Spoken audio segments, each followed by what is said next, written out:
اس لفظ پہ غور کیجئے، صلح بھی کی، بیعت بھی کی، اور خلافت راشدہ سپرد کی۔ کیا سپرد کیا؟ خلافت راشدہ۔ آپ حضرت حسن کو خلافت راشدہ میں سے مانتے ہیں نا، خلفائے راشدین میں سے مانتے ہیں، تو حضرت حسن کیا تھے؟ خلیفہ راشد۔ خلیفہ راشد کسی پر اطمینان کر کے، اعتماد کر کے، اعتبار کر کے کسی کو نامزد کرے تو وہ بادشاہ ہوگا یا وہ خلیفہ راشد ہوگا؟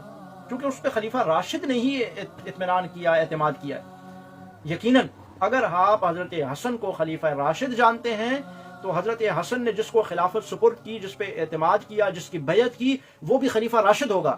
لیکن اگر آپ حضرت حسن کو بادشاہ سمجھتے ہیں کہ حضرت علی نے اپنے بیٹے کو، چونکہ حضرت علی کے بعد ان کے بیٹے خلیفہ بن گئے تو یہ بادشاہت ہو گئی، تو ایک بادشاہ نے جب کسی دوسرے کو نامزد کیا تو وہ بھی بادشاہت ہی ہے، اگر آپ کا یہ نظریہ ہے کہ آپ حضرت حسن کو بادشاہ سمجھتے ہیں تو پھر حضرت معاویہ کی حکومت